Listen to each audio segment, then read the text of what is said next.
And we are live, ladies and gentlemen. Thank you for joining myself, my amazing co host, Okima T. Moore, on a conversation with, I am your humble host, Floyd Marshall. And today we have a very special and exciting guest, Lande Yoosuf, and she is the co founder of Black Film Space. And I am so excited to speak with this dynamic Black woman, especially with everything that is going on in 2026 when it comes to Black people in the film space. But before we get into that, I'm just going to give you guys a little bit of a background on the just amazing career. Oh, Lloyd, before you do yes, that, please. getting there's a static and white noise. Do you hear that? No. I hear extreme static and white noise. Okay. Do you Wow. hear it, Lande? No. Okay. If you two don't hear it, then it's cool. It was very loud at one point, and I was like, what is happening? Okay. Oh. You know what? There was something because now it's not there anymore. Yeah, now it's not there anymore. Okay. That's the Okay. beauty of live, ladies and gentlemen. That is the beauty of live. This is real time, so things happen, but that's okay. Yeah, that's amazing. Yeah, it's gone. Okay. Well, devil not today. So we are going to get into this. But again, let me guys give you a bit of a background on Miss Yoosuf. Lande Yoosuf. Now, first of all, am I saying your name correctly? It's Lande Yoosuf. Lande Yoosuf. Thank you so much for that. So, Yeah, no problem. Lande Yoosuf is a Nigerian-American filmmaker, novelist, and co-founder of the nonprofit organization Black Film Space.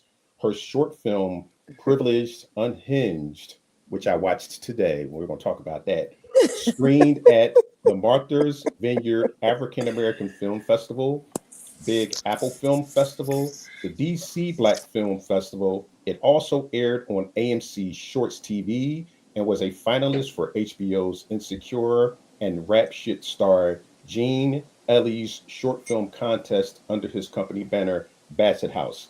Lande wrote, directed, and acted in her latest short, White Agbada. Did I say that right? Agbada. Agbada, which is screened at the Oscar-qualifying Woodstock Film Festival, Noir Fest at Yale University, Denton Black Film Festival, and was a part of the 2024 Essence Film Festival screenwriting contest for the proof of concept. Now, I could be here all day talking about this amazing young lady's biography, but I want to get into the meat of this conversation because, again, I am so excited to talk to Lande. And again, I am joined by my amazing co-host, Okima T. Moore. So, Lande, welcome to Lande. Lande. Lande, yeah. Lande. Okay. I'll get this right before this is over with. Lande, Okay. we're going to get it right. Before this is over, I'm going to get it right. So, Lande, welcome to A Conversation With. Thank you. I'm happy to be here. Thanks for having me. So, I always like to start off with how did you get into the film industry? How did you get into this space? So, I mean, you want me to go all the way back, like As from far my childhood? as far as you like. I mean, I don't know. I always felt like I was going to be in entertainment, even when I was a little kid. Like I would be in front of the mirror acting, and I had a brush singing, like just goofing off. And then I would like direct my dolls and like create movies and shows. I mean, I was, I had an older brother, but he was 5 years older than me, so I spent a lot of time alone. So I lived very similarly to an only child. So I had to play with myself. And in high school. Well, in middle school, I got voted most talkative in my homeroom, and my mom was not happy.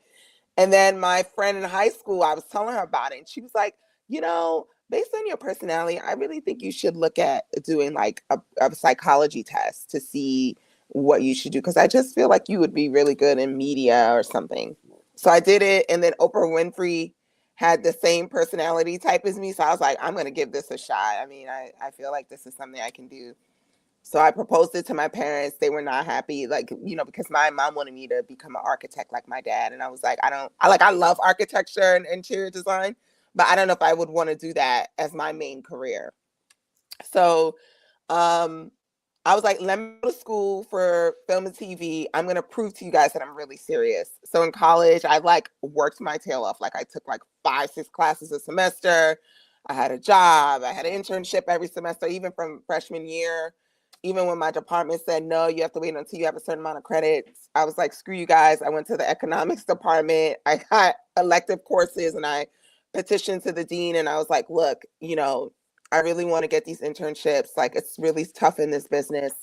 You know, what can you do for me? So he was like, all right, well, you could take elective courses and then write a term paper at the end of each semester. And I'll allow you to take it as an elective until your department allows you to take your internship courses in your major.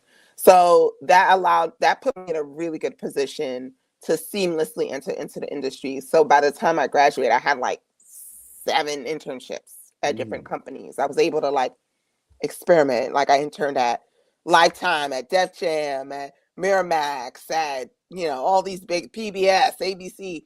And I landed on like, I think I like TV. So my last semester, I intentionally interned at MTV with hopes of getting a job. And by God's grace, it worked out. I worked at MTV for a while after graduation, like maybe like 5-6 years. And that got me into reality television, primarily in casting.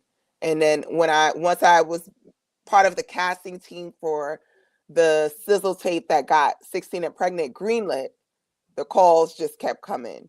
And then after I was like, all right, I don't know if I really want to be like the 16 and Pregnant, you know, casting director. Like, this was cool as a learning experience, but this is not really like the type of stuff I want to, you know, put my name on for the extension for the entirety of my career. And B, like, I wanted a new environment. So around that time I started just to feel that agitation. Somebody was like, hey, you know, why don't you try talk? I knew I wasn't going to like it, but I was like, you guys are going to give me a producer title and that's going to help me get to development, which is where I really wanted to go. I wanted to come up with ideas, scripts, you know, take pitch meetings. Like I was really into like the talking and the schmoozing part of my job. Like I really loved connecting with people and getting their stories and things like that. So I worked at the Steve Harvey show for half a season in Chicago. I did not like it at all. It was like crazy. Like I was like, I don't know how you guys, I like, kudos to people who work on talk shows. I can't do it. But anyway, I came back to New York and I was like, I'm not coming back. And then I got a development job. And then once I finally got into development, I was like, okay, bet, I got my plan. I'm going to become like a big executive and then I'm going to get into scripted. I started working at different companies. I landed at this company called Leopard Films. They did like a lot of lifestyle content. And I was the head of development casting. And then I was trying to go for a VP job. And at this point, I was burnt out. Like I was tired and I wasn't happy. Like I just was focused on that title. I just wanted to get the title so I could finally get to scripted. And the job brought in a white girl and they promoted her to VP. And I remember my father's voice when I told him I wanted to be a media. He said, you know, they're going to pick these white girls over you. Why are you stressing yourself? I said, but they do that everywhere. So, and not that his voice discouraged me, but the reality of what he was warning me about set in like, yo, I killed myself for this career. And these people straight disrespecting. Like I like brought in so many ideas that helped your business. Why? Like everybody at the company said I deserved the role. And I just became really disillusioned. So I was like, you know what? Screw this. Like, what am I like pursuing anyway? Okay, I'm going to become a VP and still hate it. Like, I'm going to be dealing with all this, like, you know, racism. I'm going to be dealing with working on projects that I'm not passionate about, delaying my creativity, you know, and only God knows how long it's going to take for me to even get that title. I worked for so many Black people who didn't get those titles. You know, like that, like it just really started to resonate. Like, I need to do my own thing and come up with an exit plan. So at that point, I was like, let me just collect a check here, and I was writing. I would go to Woodstock for the weekend and be like, I'm going to write a script in like 4 days. I don't know what I'm doing, but I'm just going to write. And I did it. And then, like a friend of mine connected me with these filmmakers, and I was on set helping them with their film. And, I was a producer on the project. And then like, it just clicked, like, I hope these guys I did all this paperwork with SAG. I helped them with cast. I did all this stuff. Why didn't I think I could do it for my own film? I just started to have these like eureka moments. Like, why am I so afraid? What am I afraid of? Like I really helped them in a substantial way. So once, like, it was like kismet, like around, like when all of these things started to percolate, Reggie Williams friended me on Facebook. And I was like, I need to meet more black people in film. And I saw that he was a filmmaker, and I was like, hey, I'm trying to meet more people in film. Like, what's up? And then he was like, oh, well, let's meet for coffee. So I snuck out during my lunch break at work, met him for coffee. And I told him like what I was going through at work and how like I'm ready to like move on. And he was saying how he's always like the only black person on sets and things like that. And I was like, let's just do a meetup and like meet people up. I was like, one of my mentors, this white lady, took me to like this networking event. I was like one of 3 in a sea of like 200 people. Wow.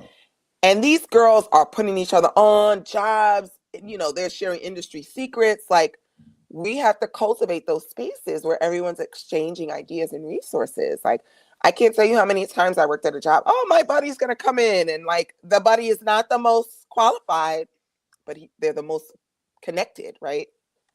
So we were like, we're going to do brunch. Like, I bring 10 people, you bring 10 people. And then it turned into a happy hour and like 40 people came. And then they were like, when's the next one? So then we just started to like plan different events. And then it became like an organization, maybe about like 7-8 months later. And while that was happening, I was writing Privileged Unhinged.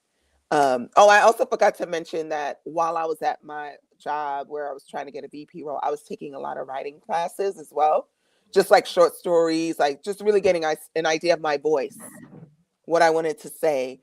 And I knew I wanted to center Black women. I just didn't know how. I just was trying to explore that, And then because I was so angry about what happened at my job, I just poured it into Privilege. Wow. And you can tell, like, yes, that is very cathartic. Like, I was angry at what happened to me. Yeah, and then I made the movie, and actually one of the executives at my job loved it. He actually tried to help me get it made into like a show, which was kind of funny. But I ended up quitting. And then I was like freelancing, and every time I had a freelance job, it just would fall through in casting or development. I was like, all right, God, I got it. Like, this is done. Yeah, and then I've just been an indie filmmaker since, like indie filmmaker. I run Black Film Space. It's been 10 years. I am a lot happier. I'm doing it my way, which is like what I'm so proud of. Like, it's not perfect. There are days where I miss those checks, but I know that I'm going to reach my destination. I'm very tenacious and determined. And like, I have full belief in myself that this is going to materialize into great success. This decision to get into film. And I remember telling my parents, like, making a picture. I was like, listen, I did the research. Most Black people in this business don't make it until their 40s, it takes them about 10 years to get their breakout job. So I'm prepared for a 10-year journey. So I'm almost there. Like, I quit my job when I think 2017. So okay, we'll so see. another year, Yeah. year, another year. And what's interesting, I remember, and I'm gonna do this little story, and then we're going to talk about soap opera that you created, because you were directing before you even knew you were directing. But I remember years ago when I first got in this business, because I got in this business at the age of 38. And I remember telling my wife, oh yeah, in 2 years, I'm going to be on the red carpet. I'm going to be here and I'm going to be there. And we're 22 years in now. And things are now just really beginning to happen. But I think Mm-hmm. what happens with a lot of people is you don't know what you don't know. Right. And when I was talking to my wife, she was like, "Well, if you don't make it at a certain time, do you stop?" And I said, "The way this industry works," I said, "it's like a little kid with a piece of paper and a pen, and they scribble." I'm like, that is the line in this industry. I said, there is no such thing as a straight line. I said, if you've ever seen a kid just scribble, I said, the lines here, the lines there, and I'm like, that's how this business works. But that is absolutely amazing. But you were talking, and you said something about when you were little, and you had the dolls, and I was Mm-hmm. reading somewhere where you actually created a show called Soap Opera, and you were talking about the fact that you were directing without knowing you were directing. Oh, Yeah. I did my research. You sure So did. yeah, I dug in the crates, and Wow. and and I thought that was so funny, but it's so interesting because oftentimes when myself and when Okima, when we talk to people, they'll say things, and with us doing the type of research that we do, we're always fascinated about the fact that your journey started before you even knew you were on the journey. I know. Yeah. And it was like, okay, they're building something unbeknownst to them. Subconsciously, you were building, and not so. I found that very fascinating. And I took a drama class in high school.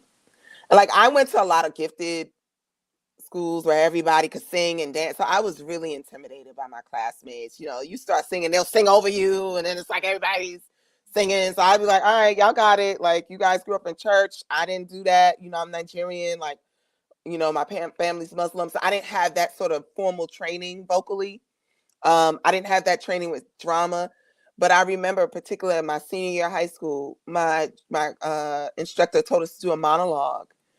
And I practiced, and I was like constantly practicing. So I finally performed it, and the whole class was really silent. And I was like, "Is everything okay?" And one of my classmates, Malik, I'll never remember. He was like, "That was the best performance in this whole class." He was like, "Yo, you need to act," and I just didn't do it, because I was afraid. So like, I'm at a point in my life where I'm like, I don't care anymore. Like, I've taken so much risk as a businesswoman. Why am I not doing that creatively? The arts were always calling me, like you said, when I was directing my dolls, when I was in front of my mirror, when I did that monologue in class, when I would sing in the shower, or do The Boy Is Mine on the phone with my best friend. Like I have always been creative. I just need to do it in a more structured manner, right? And like be brave enough to present it to the world. So yeah, I don't know. I'm just like kind of in a different space. I'm nervous, but I'm excited to see where it goes. I love that. I love that you're in your Yeah. do it scared era, right? Yeah. I feel like there's so many of us that go through that, like that realize that it's okay and we can figure this out. We've been friends for a long time. Yes. Friends for a very long time, and I've watched you grow, and I've watched you blossom and bloom. Thank you. I've also watched you till and weed the soil of other creatives and help them bloom too, independently and through Black film space. So let's talk a little bit about how Black film space became the entity that it is now. Because I remember when, in the very beginning, it was like Black Film Space, Black TV and Film Collective, and and Brown Girls Doc Mafia. Yes. That's all we had. Literally, if you did unscripted and you were a woman or a woman presenting, it was Brown Girls Doc Mafia. And then if you did anything else, it was one of those three or all three. And we all belonged to all three, right? Like we all paid dues. This is before we were even collecting dues amongst us. And so we all belong to all three. And, Black TV and Film Collective is on a hiatus. Brown Girls Doc Mafia moved off of Facebook onto their own platform. Did the same and came back. Yeah. But Black Film Space has always been happening. Since it began to grow into, and then became a 501c3, and now you guys are doing, fiscal sponsorship and all these things, and now you're bi-coastal. So talk about a little bit what the Do It Scared era poured into the growth of Black film space. because as somebody who helped build another organization in that realm, I know what it's like to be scared, It's especially hard. branching out bi-coastal. Yeah. And like, I think what made it even more challenging for Reggie and I is that we're not names, right? You know, when you're not like in those cachet circles, people are like, who? You know? So the fact that I just brought my friends together and I didn't realize how many of them wanted to write and direct and make movies. And then they would tell their friends, and like, I had like roommates, like, I mean, it was just like, it just exploded. And I was like, okay, there are Black people who do make films, particularly in New York. We're just spread out and we don't know how to find each other. So there was just a demand for it. And then I think also what made Black film space specifically stand out is that we targeted younger filmmakers, because a lot of the younger ones would say, like, you know, I would go to these industry events or other organizations and everybody was kind of older. You know, they had more industry experience. It's intimidating. You know, they didn't really want to connect. They didn't feel like I was like somebody to know, you know. So you guys helped me feel comfortable just walking into a workshop and never writing a script before, because that's where we were, you know. So we were like, let's just create what we need. And then everybody just started coming. Everybody at every level was like, oh no, you know what, let me come. Because there were people who, like you, Okima, you have a lot of experience, but if you have a new project that you're nervous about, you know, you could come to a Black film space event and without judgment, right? And people aren't going to say, oh, well, I got a buddy at this agency, he may not want this, and da-da-da. You know, you can read your script and it can be terrible and people will tear it to shreds, but you'll be better equipped to make a better project on the other side of that. And I think that's what helped us to grow. People feeling like I could be at any stage of my filmmaking journey and there's programming within this organization that accommodates me. So we just started creating things that we knew we needed. We were, you know, I was younger when I created it, right? And I had connections in the business, but they were primarily in the unscripted television space, not in film. Right. So yeah, Well, I think that's what gave us. You guys, I mean, I think we all treated each other like sister organizations. Yes. It was never about competition between the organizations either. And it doesn't feel that way a lot amongst a lot of these new things that are popping up. Yeah, I know. True. But the camaraderie that we all created, BTFC, Hugh, you know, Black Film Space, like we all still attend each other's things and like, listen, I remember one year when money was particularly not funny. I was like, oh, Black Film Space is great. I think I sponsored like 2 or 3 people's memberships that year. Like, we appreciate you. And I'm still a paid member, right? So like we still show up for each other. And I think that takes a certain type of creative. And you've always been kind of that type of creative. Talk to me about. I also can I say one more thing as well? I think the timing of our organizations is also key here too, because there were other. It work that way now.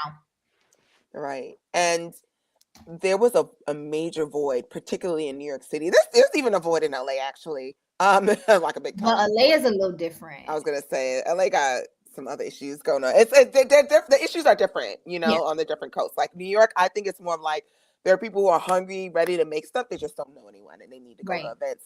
New York doesn't care about what you've done or who you know. Yeah, they literally just care about what you want to do and how you show up. Yeah. In LA, I think your associations and affiliations are much more important. Yes. Everybody starts the conversation with, so what do you do? Right. And then even if you have like more of an indie approach to filmmaking, it still needs to be in collaboration with people that have some level of industry access. So, but then now there's more of a desire to connect. Like they're trying to recreate that New York energy there because a lot of us moved. A lot of people from New York moved to LA. So I don't know. It should be interesting to see how that impacts the ecosystem of filmmaking. Even though I think the fires really have. No, the fires made a big difference. Shout out to Nick Edwards and his new film that is screening and featured at Pan African right now. Nice. But yeah, no, I think the fires definitely created a lot more camaraderie. And here's the thing. that's neither good or bad, right? Like that's just Yeah. the differences in the ecosystems of these places. Totally. New York Totally. is a lot easier to get around if you don't have a vehicle. Like New York is a place that you can move around no matter what you have or don't have. Exactly. You know what I mean? Like you ain't got no money and you hungry, there's $1 slice. Okay, it's $2 now, but still, right? Like, get on a train for a couple bucks. Right. You need to go from get your Rolodex together, you're good. It's not going to cost you. You don't have to call people and see if you don't have to take 8 buses in a train. Like exactly. So I think that also was a very big influence in how that happens. But I saw how you and Reggie created Black Film Space to fill the void that was there back then. Yeah. But you guys are still, you know, you've grown into, like I said, fiscal sponsorships, grants, opportunity. You still have, you're doing these opportunities. You're consistently giving programming. So talk to me a little bit about going from that to, because I feel like you had a bit of time where you were very focused on growing the company, building the organization, and now you're back in the Lande, you know, the Lande era of I'm a filmmaker, I'm a creator, because you dropped music, you got a new film that you're in with one of my favorites. I love me some Tosin. Let me tell you something. That is my little brother. I love Tosin. He's awesome. Tosin is my little brother, and he's so awesome. He's just so, God bless whatever baby winds up with him, because he is he's amazing. He is a good egg. But like, and just a phenomenal actor. And so talk to me about how you went from, you know, your executive portion of growing this organization, getting your 501c3, doing all of that, supporting it with Reggie, to remembering that you too, because that's the part that I love Haria for. Haria never forgot that Black TV and Film Collective also was for Haria. And she utilized it to have her own stepping stones, not just make it for everyone else. And so talk to me about going from remembering that, from being this executive and this, you know, director in your organization, to remembering that like the strides you've made with Black BFS and the connections and all of that also are there to benefit Lande, the creative too. Yeah. The pandemic really like sort of put us in this whirlwind where we were trying to like keep up with like all the changing demands, because we were just doing in-person events prior to that, right? Oh, we'll have a mixer, we'll have a screening, we'll have a workshop, New York, LA, we're good. And then the pandemic happened and our footprint exploded. So being able to like maintain that in addition to the in-person programming was a big demand, and it sort of swallowed up my life for a couple of years.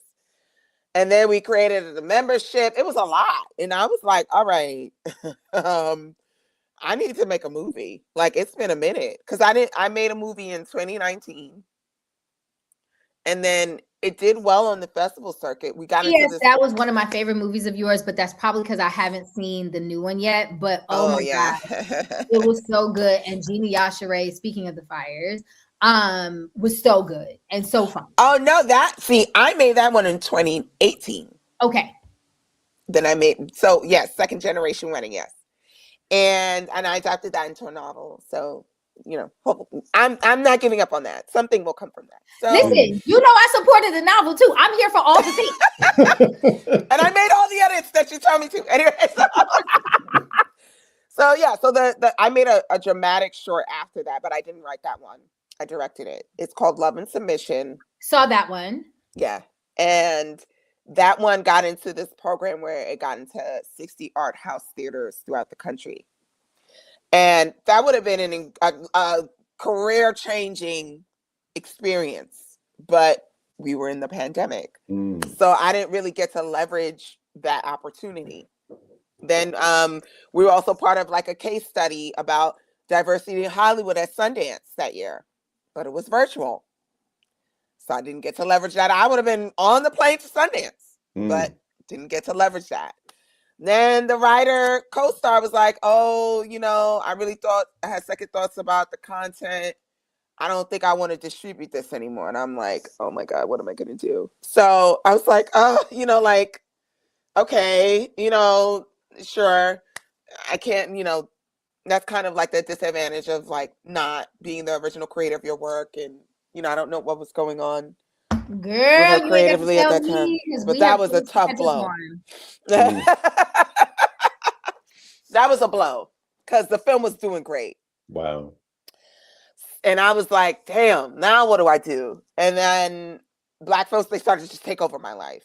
And that was 2021, 2022 when she told me that. And then around 2023, I was like, all right, it's time. Like, you haven't made your own thing in a minute. And what's going on?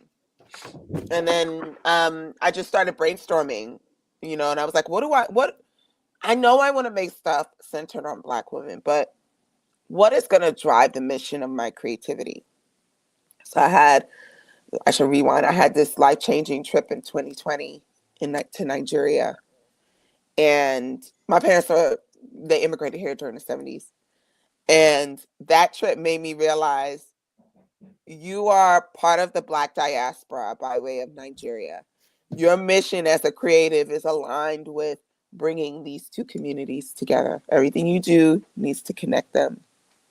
So I was like, all right, I'm going to make the next thing I make, which is why I was so excited about the Love and Submission film, because it was co-starred an Ethiopian woman and a Black American woman, but whatever.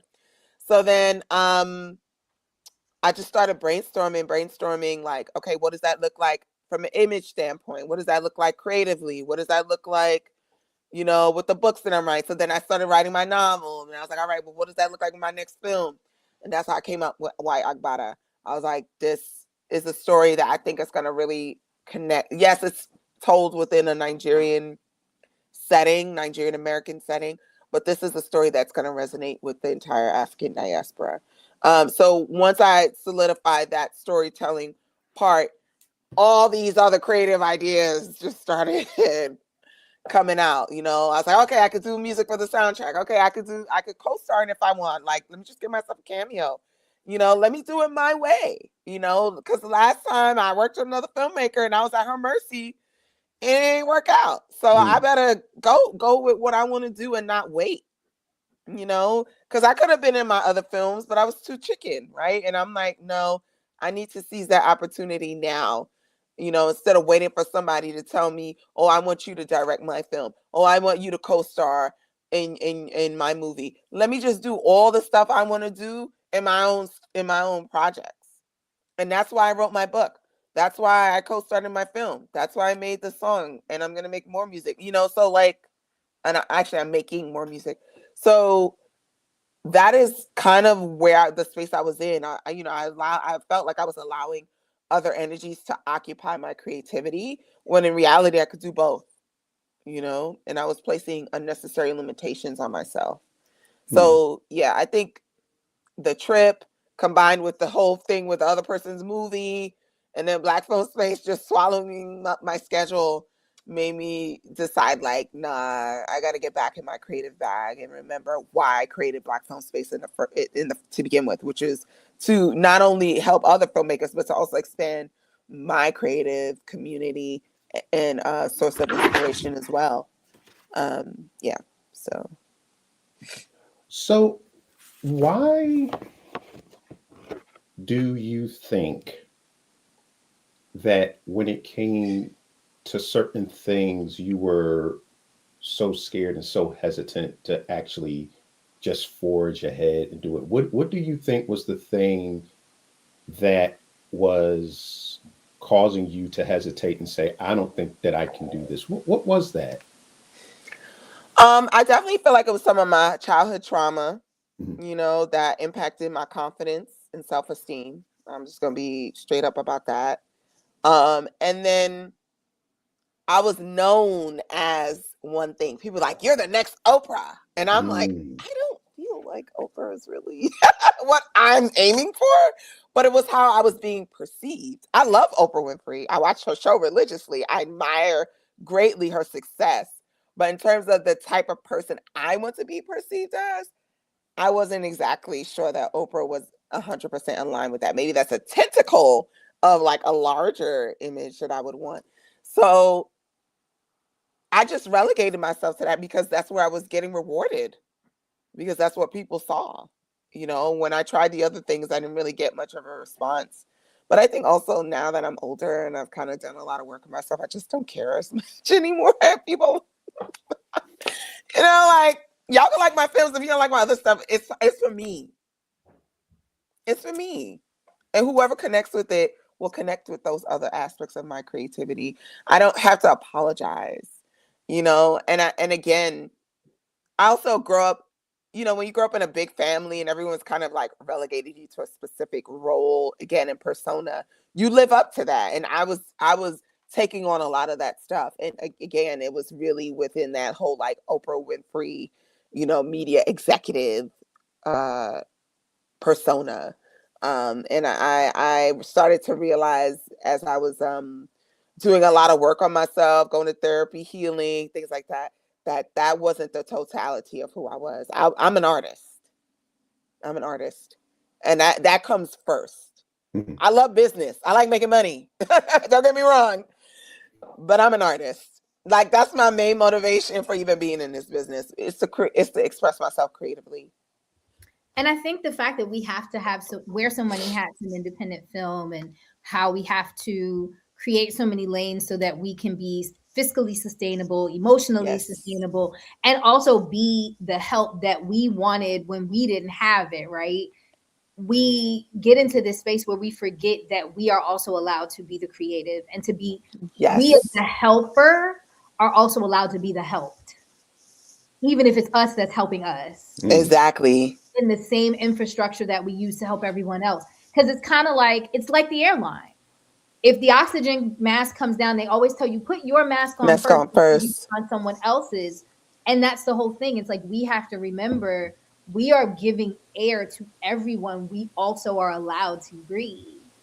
And we forget that because we're so busy building infrastructure that we forget that we are who we're building it for too. Yeah. And I was becoming the Black film space girl and nothing else. Because I was the BTFC girl. And I was like, no. Organization. Yeah. I was like, no. I love that I am still that person. I love that people still reach out, and like, I still do events and programming off and on under the BTFC banner, but now it is BTFC X More Than Enough Media Inc. Exactly. Maybe like we all gonna listen, right? And so it's important that we get to a place where we remember that we are also allowed to benefit from the infrastructure and the opportunities that we give everyone else. Exactly. But talk to us a bit more about this new film that is like making the things in the waves, because I have not seen it yet. I'm super hyped to see it. So talk to us a little bit about how that film, I know you said that you got to a place where you wanted to write something new, and you pulled from your own experiences. So talk to us a bit about that story and your cast and all the things. I wanted to make a supernatural project because I was becoming more spiritual and more fascinated with the supernatural, just to be explicitly honest. And like, why do we have ghosts? Like, I was living in the Bronx and my apartment was haunted, like crazy stuff, and I was like, how can I tell a story that isn't like terrifying, but still like spiritual and like ties in all the other themes that I want to talk about? So I started writing the script, and then I was like, I'm not going to do what I always do, which is, all right, I'm going to give myself 18 months to write it, direct it, do everything. Just like, I was like, calm down, just write the movie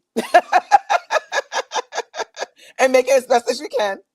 And I did a lot of work with like script doctors. I did like multiple readings. Like, I really took my time. I think it took me like 2 years to like really feel like, okay, this is ready, And then I found a guy who said he was going to invest. He went MIA like weeks before the shoot. I was having like a meltdown. And then I like pulled money from everywhere I could. And I was like, I got to get through production. That's all I care about at this point. And then, and then like I ended up getting more funding. My family also helped me out. Thank God, I'm blessed in that regard. And that got me to the finish line with post. In terms of cast, I used my casting skills. I did the same thing with the movie with Jean Elie. I just was like, all right, let me find emails and find the email to the email to the email. And then I found Tosin first. And I reached out to him. We had a great discussion. I told him that I wanted Idara. He said he knew her because they worked together on Love Is, the Mara Barker Kill show. I was like, can you hit her up? Like, you know, and he was like, all right, I will. So she read the script, didn't hear from her. Then we spoke, but it just didn't, like, nothing stuck. And I was like, okay, maybe she's not interested, but I'm going to get her. So then I don't know how, but I'm going to get her my movie. So then, because I really wanted someone that was Nigerian-American that grew up in New York. That was really important to me. I feel like a lot of movies that feature Nigerian-Americans, like they're from Maryland or Texas. You know, I wanted a New York accent and all that. So then my script got into the Essence script contest. She ended up having a project that was screening there. I read it, I said, this is Kismet. I knew it. I knew she was going to be in my movie. And it was a wrap. We were in that same year together, right? Yes. We were in the same cohort. So I did what I did. Listen, I hear you. I just set up a new stage reading for Purses and Floors for next month. I hear you. Yes. You gotta do what you gotta do. And I know who I want. And I'm going to literally run. I was like, I want her in my movie. She is the one I want. And when I feel when I feel strongly about someone like that, I it's hard for me to divorce myself from it. So I spoke to her, told her about the movie, like, you know, why I wanted her in it, what my point of view was. We spoke for like 2 hours. And she was like, I'm gonna do your movie. I was like, here we go. So then we had multiple conversations after that. And then like the other cast members, like one of them was like my mom, like a woman that goes to my mom's mosque. My husband is in the movie, like other people I grew up with. You know, I just pulled on my community. And I shot it in 2 days. Oh. And then Daniel Patterson, the DP, he was on a panel for Black Film Space Weekend in 2023. So I had his email, hit him up, told him about the movie. He was like, I love this project. You know, and I think another reason why a lot of people connected to it is because they were able to share their own personal story about like ancestral connection, finding out more about their background, where they come from, different like experiences that they had with spirit or supernatural, and that allowed them to get a better sense of identity, you know? And being able to like get people invested in the story from that vantage point, I think allows people to feel a more personalized connection to the piece. But yeah, like we knocked it out. It was a tough shoot, but we did it. It was really fun. And then post came in. That was a bit of a challenge, you know. But I ended up reaching out to Janice Vogel, who's also a co-producer on my film. We used to work together at MTV. She's also unscripted now. And I told her, like, look, I got an editor. He's not working out. Like, can you help me? Like, please, Mayday. So then she ended up getting me Angelica. Amazing. Like, just an angel. And like her name. And you could just tell she was a storytelling editor. And, you know, we were able to collaborate and get the film done. And, you know, I finished it in like September. Yeah. You know, I got the color correction done by Nice Shoes. You know, they used to work with Black Films. They've done some work with Black Film Space. Sound design, Janice connected me with like a very notable sound designer. He was amazing. Like, I just had like a very tight team. Like, these people were like grade A professionals. And I think also, I was like, you know, these are like older white men. You think they're gonna want to do my movie? And she was like, let me talk to him. And they were like, this film's awesome, you know? It also made me realize, like, I don't have to confine myself to an audience. Like, look at what Sinners did. Ryan Coogler wasn't concerned with the white gaze, but everyone loved it. Mm-hmm.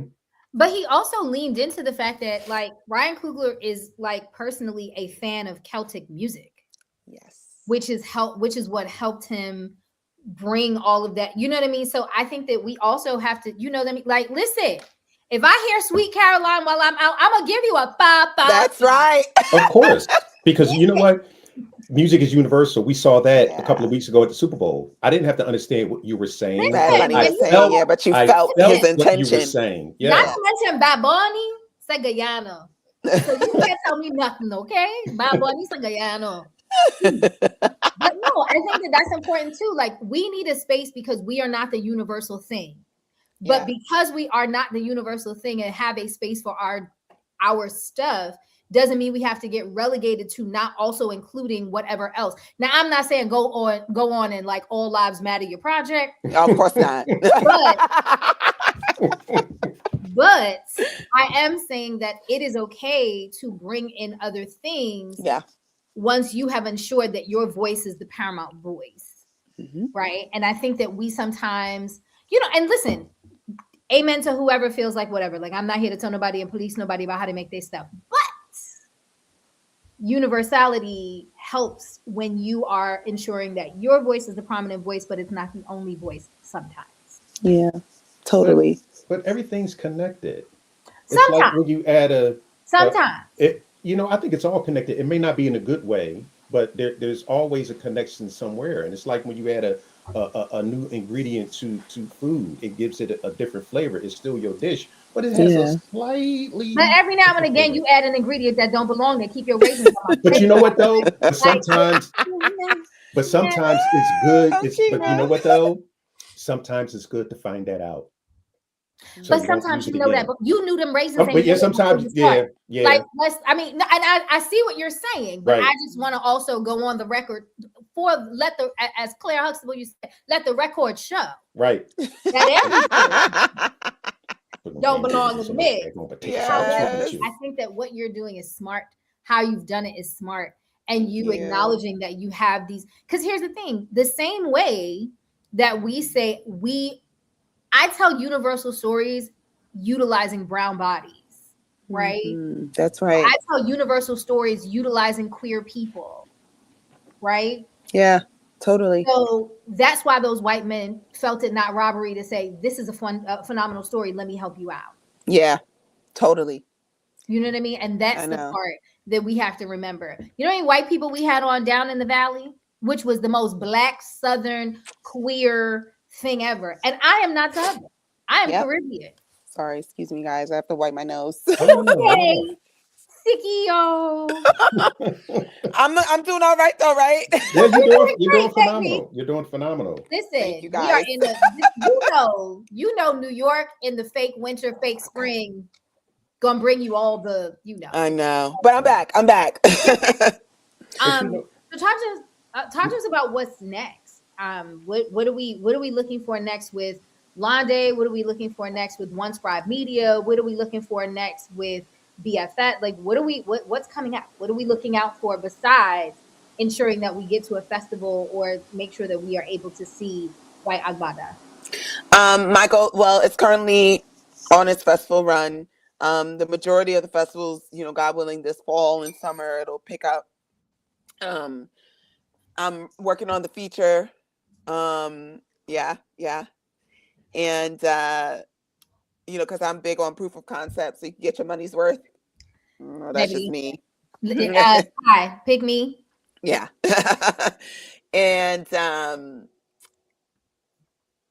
mean, my goal is to just get this thing on and popping. Like, I really want this film to get made. Like, I believe so strongly in the story and what it's trying to say. And I'm digging deep into the feature drafts now. So we'll see where it takes me. But I had a colleague who, was really interested in coming on board. And she was like, this is good. And I was like, okay, thank you. Like, it just made me feel like all this experimentation that I've been doing with all my other projects, like, it's paying off. Like, my storytelling skills are improving. I definitely see a difference in this script versus some of the other scripts that I've written. So fingers crossed with this journey.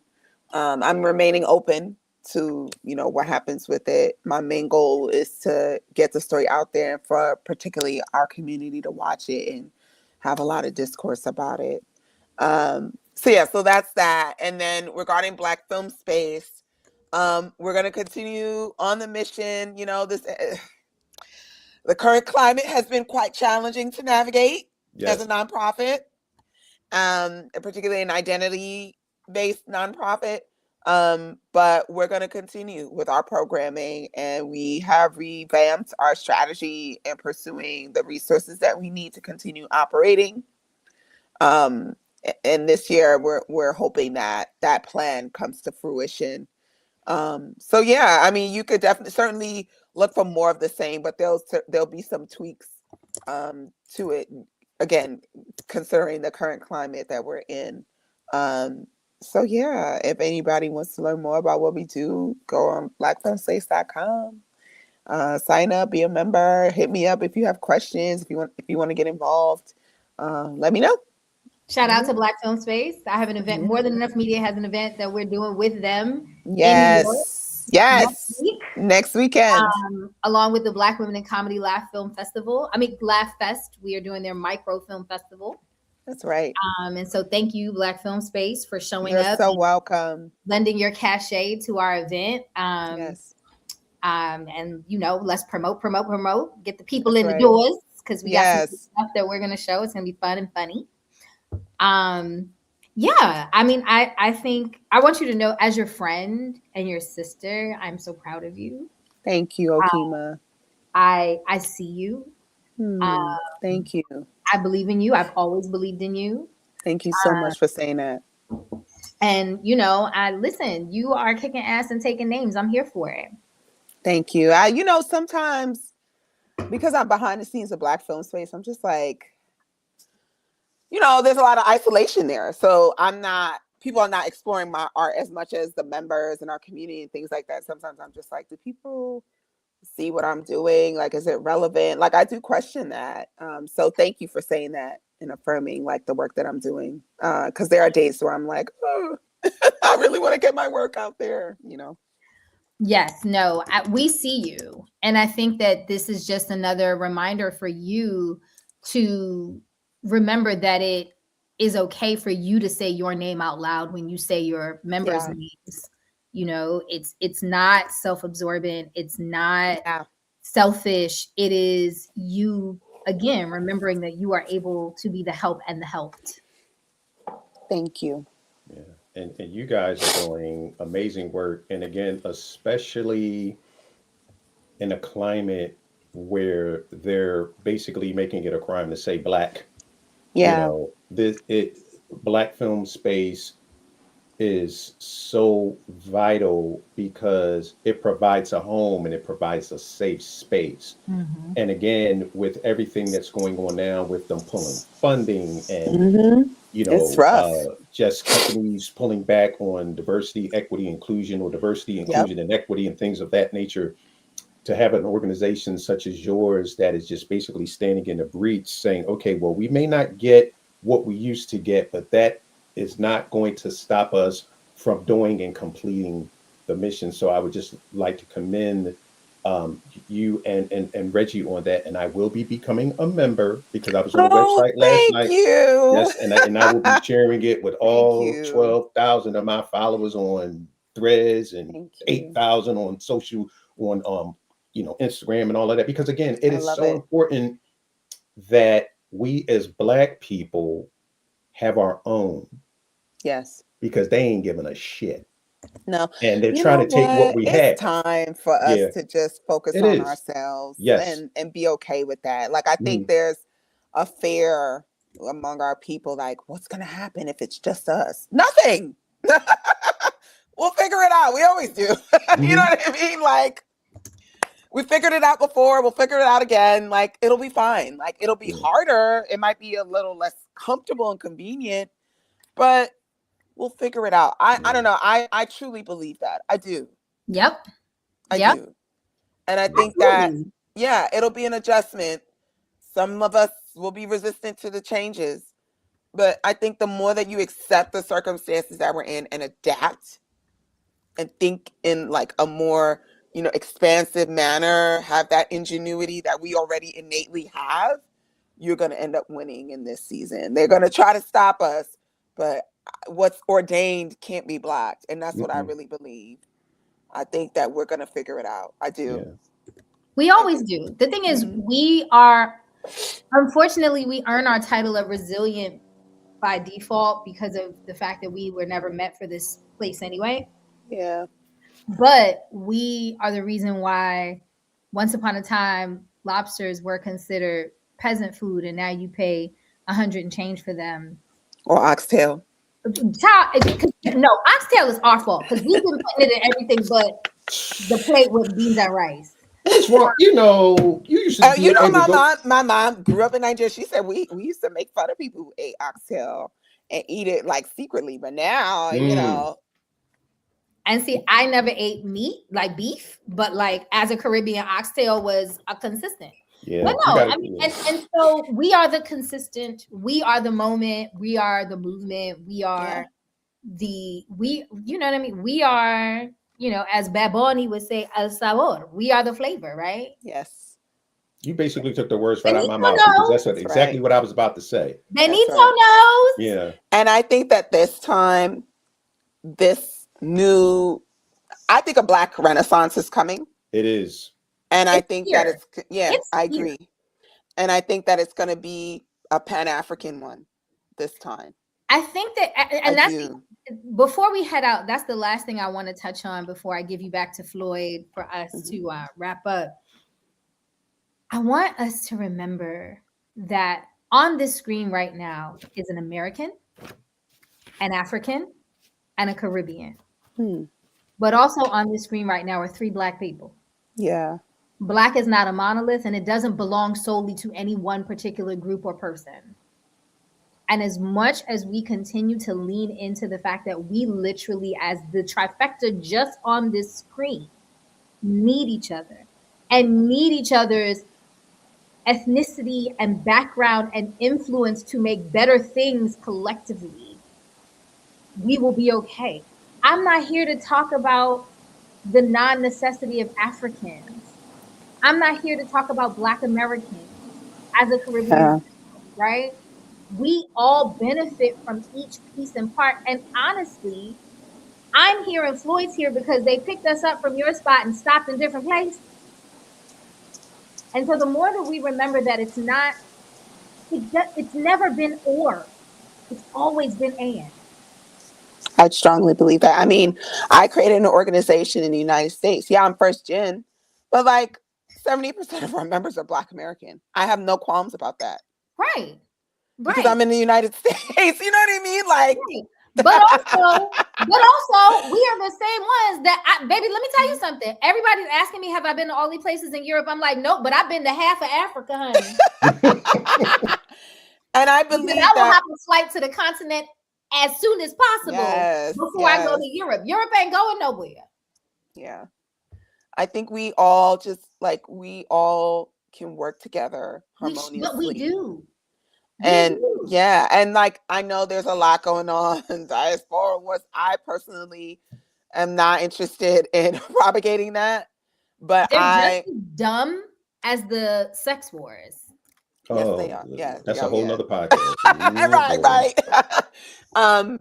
But I do think that a lot of us are starting to realize how integral it is to think globally about our advancement as Black people. That we are explorers of the world, we have descendancy globally, and we have a right to thrive globally, and we need to collaborate in order to materialize that. I feel very strongly about that, and I don't know what this new frontier is going to look like, but I embrace the changes that are coming, and I hope that like resources like Black Film Space make Black filmmakers, regardless of where they're from, feel better equipped to navigate this industry. It's very volatile. It's incredibly competitive. It's prejudiced a lot of the times, but we are providing a home to go back to in those uncertain times and seasons in your career.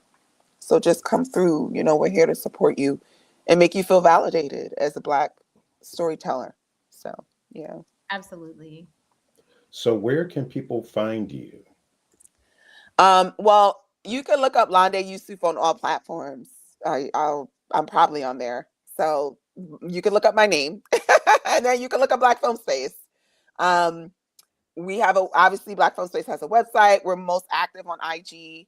We also have a newsletter that you can sign up on. We have our jobs board via our Google group, and you can email us to be added. And then if you want to connect with me, you can connect with me on Instagram, on TikTok. I think I'm on X, but I don't really be using it like that. I was going to say, I'm on Facebook. I'm on LinkedIn. Just hit me up if you want to connect. You know, I'm happy to chat with any creatives, and yeah. This has been an absolutely amazing conversation, as Thank always. you. Likewise. You know what? Where does the time go when you're talking to good people? It's you know, the time just flies. And this has been an absolutely amazing conversation. You definitely have to come back, and hopefully I would love to join us the next time. Oh, you definitely see. Once you see, this is how we operate. Once you're here, you family. So Okay. My family for a decade. You know, you win. So it ain't no getting away now. Like they say, so, you know, you win, you can't get out. That's it. But this has been absolutely, yeah. I'd be happy to come back. Yeah, and you know, I will definitely be getting to some events up in New York. You know, because I can now, since I'm retired, I can do stuff like that. So I love it. That's exciting. But this has been absolutely amazing. And ladies and gentlemen, please make sure that you join Black Film Space. And here's why. You cannot complain about a thing not happening when you see an organization like this and you are not supporting it, because things only happen when we support it. So if we're saying, well, we're not seeing this on screen and we're not seeing that in the writer's room, if you're not seeing it, maybe if you support things like Black Film Space and Ms. Yoosuf that is doing the work, because guess what? That stuff takes money. Yes, it does. It does. Let's be real about it. Especially because we've lost so much of the government like subsidized funding that we had prior to now. And corporate. Yes. Yes, and corporate. Well, because you know, once Black is in the title. Right. So it's on us. It's on us. So we can't talk about what we're not getting and what we don't have if we're not funding it. They're not going to give it to us, ladies and gentlemen. It's on us. It's on us. So if you can give Netflix your money, if you can give Prime your money, if you can give Disney your money, if you can give Hulu your money, if you can go and buy something from Starbucks or Chipotle every day, you know what I'm saying? What you can do is you can drop $75 on that membership for the fee year. For the year. I just want to remind people that is for the year. And shout out to Black Film Space because they discounted their annual rate because it used to be more. Wow. Yeah. Yeah. So yeah. We try to make things affordable for you know, people are struggling. Yeah. You know? Absolutely. Well, yes. Shout out and much love to our amazing guest, Lande Thank you Yoosuf. for having me. This was fun. And ladies and gentlemen, thank you for joining us on a conversation with. Share it with your friends. Make sure, again, that you visit Black Film Space. And as always, love it like a hobby. Treat it like a business. Have an absolutely amazing, amazing afternoon. Peace, everyone. Thank you. And thank you, Okima. Yes, don't go anywhere.